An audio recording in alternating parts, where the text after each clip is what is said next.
Devant Notre-Dame, sous le parvis, on voulait faire un parking. C'était en 1964. On a commencé à creuser. Et on a découvert des vestiges du vieux Paris.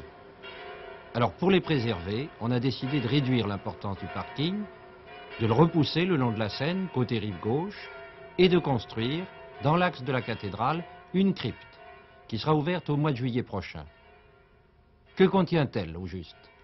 La découverte des plus anciens restes de l'histoire de Paris, dans la cité, depuis la couche gauloise, tout en bas, qui se réduit à des restes, jusqu'au XVIIIe siècle ou au XVIIe siècle, donc vous voyez ici les murailles, en passant par l'époque romaine et l'époque mérovingienne. Cette crypte où nous sommes en ce moment est-elle à sa dimension définitive? Pas encore. Il est prévu de l'étendre vers la cathédrale Notre-Dame pour englober la grande cathédrale mérovingienne Saint-Étienne, dont les restes sont conservés encore. Et qui existe sous quelle forme, cette cathédrale? Elle existe sous forme de restes tout à fait imposants, puisque les fondations ont plus de 2 mètres de hauteur, et il en subsiste à peu près les 3/4. Elle a été détruite à quelle époque? Elle a achevé d'être détruite au moment de la construction de Notre-Dame, c'est-à-dire au XIIe siècle, mais elle a été redécouverte en 1847 et encore maintenant. Oui, mais alors, l'agrandissement de la crypte que nous trouvons en ce moment est-il compatible avec le projet de tunnel routier qui doit passer devant Notre-Dame? En aucune façon, et je suis persuadé qu'il faut choisir la solution de l'extension de cette crypte qui est déjà gigantesque, la plus grande d'Europe, elle a près de 88 mètres de long, son extension pour englober les restes impressionnants de la plus grande cathédrale mérovingienne de la Gaule, construite par Childebert, le fils de Clovis. Et c'est tout le problème. Agrandir la crypte, c'est dire non au souterrain.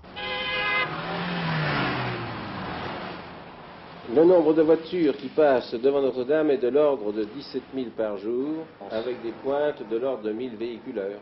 Personnellement, en tant que directeur de la circulation, vous êtes pour ou contre ce souterrain devant la cathédrale? Eh bien, si on se place sur un point de vue de circulation pure, une circulation en surface est toujours préférable, bien sûr, à une circulation en souterrain. Surtout lorsqu'il s'agit de mini-souterrains qui ne peuvent pas comprendre tous les véhicules, notamment les autobus, les camions, etc. Notre-Dame est un site tout de même extrêmement privilégié. Il y a effectivement beaucoup de piétons, beaucoup de touristes qui prennent des photographies. Et si on pouvait faire un souterrain convenable pour traverser le parvis Notre-Dame, je pense que ce serait une solution heureuse. Il s'agit simplement maintenant, dans nos études, le cas échéant, d'absorber les voitures qui viennent du pont au double et de les renvoyer vers le pont d'Arcole. C'est pour rendre service aux voitures ou aux piétons? C'est, disons, surtout et essentiellement pour rendre service aux piétons. Les piétons pourraient se trouver entièrement seuls ou presque entièrement seuls sur la place. Un rêve. C'est presque un rêve. Est-ce que vous vous êtes fait personnellement une opinion?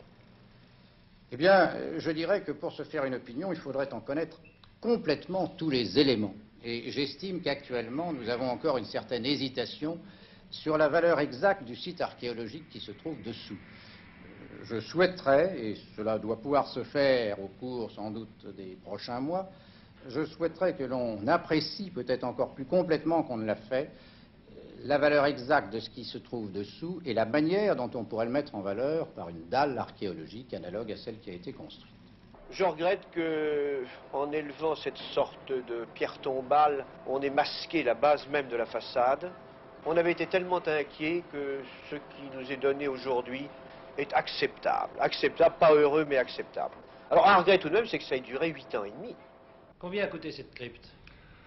Ce n'est pas moi qui l'ai fait construire, c'est la ville de Paris. Mais je crois qu'elle a dû coûter dans les 300 millions et c'est le plus grand ouvrage de cette nature existant en Europe. Combien pourrait coûter son extension pour voir Saint-Étienne? Ça, c'est une affaire qui n'a pas encore été chiffrée, mais ça serait une somme sans doute inférieure à la première partie, puisque cette extension serait beaucoup moins grande. Il y a du pour et du contre indiscutablement, et la question n'est pas encore tranchée entre l'intérêt respectif de ces deux points de vue. Si l'on devait renoncer à percer ce tunnel, on renoncerait aussi à supprimer la circulation en surface devant Notre-Dame, et c'est un peu dommage. Je crois qu'il n'en est rien. Il a été prévu d'ailleurs par la ville de Paris et le ministère des Affaires culturelles un projet de doublement du petit pont qui permettrait de faire passer la circulation le long de la préfecture de police, le long de l'Hôtel-Dieu, si bien que le sol du parvis serait rendu aux piétons et qu'en dessous on verrait les restes de ce monument grandiose. Avec la crypte agrandie? Avec la crypte agrandie. Personnellement, je trouve que l'idée consistant, enfin le projet consistant à supprimer toute circulation automobile devant la façade de Notre-Dame est une idée extrêmement séduisante. Permettez-moi de formuler un vœu. Est-ce que vraiment il faut se résigner à envisager tous les problèmes d'aménagement et de mise en valeur de Paris dans la perspective d'une circulation automobile qui resterait aussi dense, sinon beaucoup plus dense qu'aujourd'hui? Est-ce qu'on ne peut tout de même pas espérer qu'un jour on aura la sagesse de limiter et de réduire cette circulation automobile? Et je crois qu'à ce moment-là, bien les problèmes aujourd'hui qui nous paraissent difficilement solubles apparaîtraient bien plus aisés à résoudre. Si l'on ne passe pas devant Notre-Dame, il n'y a guère que deux solutions, c'est de passer ou tout à fait à l'arrière et d'accentuer la circulation sur le pont de l'Archevêché et sur le chevet de Notre-Dame.